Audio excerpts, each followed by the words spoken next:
ವೀಕ್ಷಕರೇ, ಮುಂದಿನ ರಾಶಿ ಕನ್ಯಾ ರಾಶಿ. ಕನ್ಯಾ ರಾಶಿಗೆ ಈ ಒಂದು ಗುರು ಬದಲಾವಣೆಯಿಂದ ಯಾವ ರೀತಿ ಫಲ ಸಿಗುತ್ತೆ ಅನ್ನೋದನ್ನ ತಿಳ್ಕೊಳ್ಳೋಣ. ಮೇಡಮ್, ಮುಂದಿನ ರಾಶಿ ಕನ್ಯಾ ರಾಶಿ. ಕನ್ಯಾ ರಾಶಿಗೆ ಈ ಒಂದು ಗುರು ಬದಲಾವಣೆಯಿಂದ ಯಾವ ರೀತಿ ಫಲ ಸಿಗುತ್ತೆ ಅನ್ನೋದ್ರ ಬಗ್ಗೆ ತಿಳಿಸ್ಕೊಡಿ. ಖಂಡಿತ. ನಮಸ್ಕಾರ ವೀಕ್ಷಕರೇ, ರಿಲ್ಯಾಕ್ಸ್ ಸ್ಟುಡಿಯೋ ವೀಕ್ಷಕರಿಗೆ ನನ್ನ ನಮಸ್ಕಾರಗಳು. ಬನ್ನಿ, ಗುರು ಗೋಚಾರ ಶುರು ಆಗಿದೆ. ಗುರು ತನ್ನ ಪಥವನ್ನ ಬದಲಾಯಿಸ್ತಾ ಇದ್ದಾನೆ. ಕಟಕ ರಾಶಿಗೆ ತನ್ನ ಗುರು ಬದಲಾವಣೆ ಆಗ್ತಾ ಇರೋದು ಕನ್ಯಾ ರಾಶಿಗೆ ಏನೆಲ್ಲ ಶುಭ ಫಲಗಳನ್ನ ತಂದ್ಕೊಡುತ್ತೆ ನೋಡ್ತಾ ಹೋಗೋಣ. ನೋಡಿ, ಕನ್ಯಾ ರಾಶಿಯವರಿಗೆ ಚತುರ್ಥಾಧಿಪತಿ ಮತ್ತೆ ಸಪ್ತಮಾಧಿಪತಿ ಗುರು ಹಾಕ್ತಾನೆ. 4ನೇ ಮನೆ ಅನ್ನೋದು ಸುಖ ಸ್ಥಾನಕ್ಕೆ ಹೇಳಿದ್ರೆ, 7ನೇ ಮನೆ ವ್ಯವಹಾರಿಕೆಗೆ ಹೇಳ್ತೀವಿ, ದಾಂಪತ್ಯ ಸುಖಕ್ಕೆ ಹೇಳ್ತೀವಿ. ಸೊ ಇಲ್ಲಿ ಚತುರ್ಥ ಭಾವದಲ್ಲಿ ಇರುವಂತಹ ಗುರು, ಸಪ್ತಮ ಭಾವದಲ್ಲಿ ಇರುವಂತಹ ಗುರು, ಆ ಒಂದು ಅಧಿಪತಿಯಾದಂತಹ ಗುರು ಕನ್ಯಾ ರಾಶಿಯವರಿಗೆ ಲಾಭ ಸ್ಥಾನಕ್ಕೆ ಸಂಚಾರ ಮಾಡ್ತಾ ಇದ್ದಾರೆ.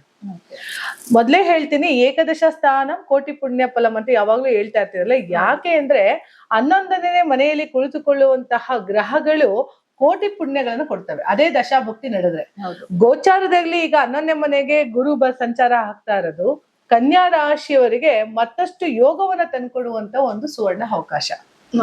ಯಾಕೆ ಅಂತಂದ್ರೆ ಕನ್ಯಾ ರಾಶಿಯವರಿಗೆ ಸಾಕಷ್ಟು ಬುದ್ಧಿವಂತರು, ಸಾಕಷ್ಟು ವಾಗ್ಮಿಗಳು ಅಂತಾನು ಹೇಳ್ಬೋದು, ಉತ್ತಮ ಮಾತನ್ನ ಆಡುವಂತಹ ಚತುರರು ಅಂತಾನು ಹೇಳ್ಬೋದು. ಇಂತಹ ಕನ್ಯಾ ರಾಶಿಯವರಿಗೆ ಚತುರ್ಥಾಧಿಪತಿ ಮತ್ತೆ ಸಪ್ತಮಾಧಿಪತಿ ಇದೆ, ಅದ್ರ ಅನುಭವ 11ನೇ ಮನೆಗೆ ಆಗ್ತಾ ಇದೆ ಅನ್ನೋದಾದ್ರೆ ಈ ಗೋಚಾರದ ಫಲ ಗುರುವಿನ ಬಲ 3ನೇ ಮನೆಗೆ ಅಂದ್ರೆ ರಾಶಿ ಮೇಲೆ ಬೀಳ್ತಾ ಇದೆ ಅಂತ ಅಂದ್ರೆ ಇನ್ನಷ್ಟು ಶೈನ್ ಆಗ್ತಾರೆ, ಇನ್ನಷ್ಟು ಹೊಸ ಹೊಸ ಹೇಳಿಕೆಗಳನ್ನ ನೋಡುವಂತ ಟೈಮು, ಸ್ವಂತ ಮನೆ ಕಟ್ಕೊಂಡು ಅಲ್ಲಿ ವಾಸ ಮಾಡುವಂತಹ ಟೈಮು, ಅಥವಾ ಹೊಸ ಹೊಸ ಮನೆಗಳನ್ನ ಖರೀದಿ ಮಾಡುವಂಥದ್ದು, ಆಸ್ತಿಗಳನ್ನ ಖರೀದಿ ಮಾಡುವಂಥದ್ದು, ಚಿನ್ನಾಭರಣಗಳನ್ನ ಖರೀದಿ ಮಾಡುವಂಥದ್ದು, ಇದಕ್ಕೆ ಸುವರ್ಣ ಅವಕಾಶ ಬಂದಿದೆ. ಮತ್ತೆ ಗಂಡ ಹೆಂಡತಿಯ ನಡುವಿನ ಅನ್ಯೋನ್ಯ ಸಂಬಂಧಗಳನ್ನ ಅತಿ ಹೆಚ್ಚು ಮಾಡುವಂಥದ್ದು ಕನ್ಯಾ ರಾಶಿಯವರಿಗೆ ಉಂಟಾಗ್ತಾ ಹೋಗುತ್ತೆ. ವ್ಯವಹಾರಿಕೆಗಳಲ್ಲಿ ಕನ್ಯಾ ರಾಶಿಯವರು ಯಾರೆಲ್ಲ ಇದಾರೋ ಅವರೆಲ್ಲ ಉನ್ನತ ಪ್ರಗತಿಯನ್ನ ನೋಡ್ತಾ ಹೋಗ್ತಾರೆ. ಯಾಕೆ ಅಂದ್ರೆ ಸಪ್ತಮಾಧಿಪತಿ 11ನೇ ಭಾವದಲ್ಲಿ ಕುಳಿತಾಗ ಅದೇ ಗೋಚಾರ ಫಲ ಉಂಟಾದಾಗ ಲಾಭವನ್ನ ತಂದ್ಕೊಡುವಂತ ಟೈಮ್, ಜೊತೆ ಗುರುದೃಷ್ಟಿ ಬೇರೆ. ಹೌದು, ಹೆಚ್ಚು ಹೆಚ್ಚು ಕೆಲಸ ಮಾಡೋದಕ್ಕೆ ನಮಗೆ ಗುರುದೃಷ್ಟಿ ಇರ್ಲೇಬೇಕು. ಖಂಡಿತ. ನಾವು ಎಷ್ಟು ಗುರುದೃಷ್ಟಿಗೆ ಒಳಗಾಗ್ತೀವೋ ಅಷ್ಟರ ಮಟ್ಟಿಗೆ ನಮ್ಮ ಏಳಿಗೆ ನಿಂತಿರುತ್ತೆ, ಅಷ್ಟರ ಮಟ್ಟಿಗೆ ನಮ್ಮ ಯಶೋಭಿವೃದ್ಧಿ ನಿಂತಿರುತ್ತದೆ. ಹಾಗಾಗಿ ಕನ್ಯಾ ರಾಶಿಯವರಿಗೆ ಆದಷ್ಟು ಉನ್ನತ ಏಳಿಗೆಯನ್ನ ನೋಡಿ ಅಭಿವೃದ್ಧಿಯನ್ನ ಆಗುವಂತಹ ಸಮಯ ಬಂದಿರೋದ್ರಿಂದ ಈ ಒಂದು ಅವಕಾಶವನ್ನ ದಯವಿಟ್ಟು ಉಪಯೋಗ ಮಾಡ್ಕೊಂಡು ನಾವ್ ಯಾವ್ಯಾವ ಕೆಲಸಗಳನ್ನ ಮಾಡ್ಬೇಕು, ಯಾವ್ದ್ರಲ್ಲಿ ಮಾಡಿದ್ರೆ ನಾವು ಮುಂದರಿತೀವಿ ಅನ್ನೋದನ್ನ ಸುವರ್ಣ ಅವಕಾಶನ ಯಾವ್ದು ಸದುಪಯೋಗ ಮಾಡ್ಕೊಳ್ಳಿ ಕನ್ಯಾ ರಾಶಿಯವರು. ಯಾಕಂದ್ರೆ ಸಮಯ ಬಂದಾಗ ನಾವ್ ಅದನ್ನ ಉಪಯೋಗ ಮಾಡ್ಕೊಂಡಿಲ್ಲ ಅಂತ ಅಂದ್ರೆ ಗುರು ಬಂದಿದ್ದು ಫಲ ಸಿಗೋದಿಲ್ಲ, ವ್ಯರ್ಥವಾಗುತ್ತೆ. ಹಾಗಾಗಿ ಕನ್ಯಾ ರಾಶಿಯವರು ಯಾರೆಲ್ಲ ಇದ್ದೀರಾ ಅವ್ರಿಗೆಲ್ಲ ಒಂದು ಸುವರ್ಣ ಅವಕಾಶ. ವ್ಯವಹಾರಿಕವಾಗಿರ್ಬೋದು, ಸಾಂಸಾರಿಕ ವಿಚಾರ ಇರ್ಬೋದು, ನಿಮ್ಮ ಗಂಡ ಹೆಂಡತಿ ಜಗಳ ಕೋರ್ಟ್ ಕಚೇರಿಗಳಲ್ಲಿ ಇದೆ ಅನ್ಕೊಂಡ್ರು ಕೂಡ ನೀವು ಬಗೆಹರಿಸ್ಕೊಂಡು ಮತ್ತೆ ಹೊಸದಾಗಿ ದಾಂಪತ್ಯ ಜೀವನವನ್ನ ಅನುಭವಿಸುವಂತ ಅವಕಾಶಗಳು ಸಿಗ್ತಾ ಹೋಗುತ್ತೆ.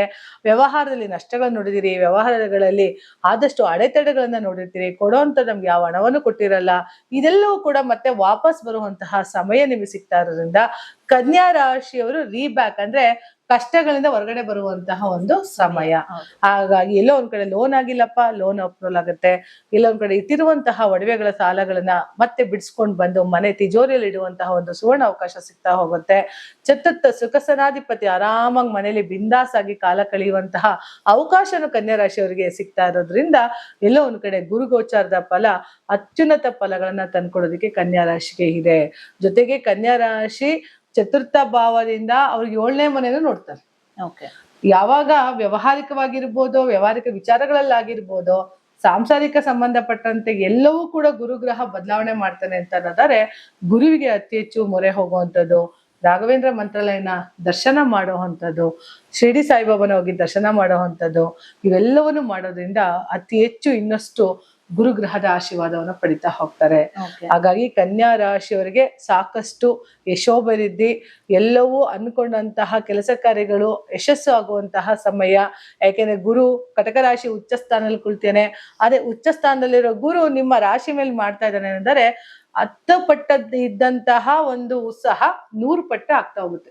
ಆ ಮಟ್ಟಿಗೆ ಉತ್ಸಾಹ ಆಗತ್ತೆ, ಆ ಮಟ್ಟಿಗೆ ಒಂದು ಯಶೋಭಿವೃದ್ಧಿ, ಲಾಭ ನೋಡ್ಬೋದು, ಅದೃಷ್ಟ ನೋಡ್ಬೋದು, ಪ್ರತಿಯೊಂದಲ್ಲೂ ಕೂಡ ಅವಕಾಶ ಸಿಗ್ತಾ ಇರೋದ್ರಿಂದ ಇನ್ನಷ್ಟು ಏನೇನ್ ಮಾಡಿದ್ರೆ ನಾನು ಅಭಿವೃದ್ಧಿ ಆಗ್ಬೋದು ಅನ್ನೋದನ್ನ ಕನ್ಯಾ ರಾಶಿಯವರು ಆದಷ್ಟು ಯೋಚನೆ ಮಾಡಿ ಖಂಡಿತ ಅದನ್ನ ದಾರಿದೀಪವಾಗಿ ಮಾಡ್ಕೊಳ್ತಾ 100% ಇದೇ ಕನ್ಯಾ ರಾಶಿಯವರಿಗೆ ಗುರು ಗ್ರಹ ಸಾಕಷ್ಟು ಯಶೋಭಿವೃದ್ಧಿಗಳನ್ನು ಕೊಟ್ಟೋಗ್ತಾರೆ ಅಂತ ಹೇಳಿ ನನ್ನ ಮಾತುಗಳನ್ನ ಮುಗಿಸ್ತಾ ಇದ್ದೀನಿ. ಧನ್ಯವಾದಗಳು.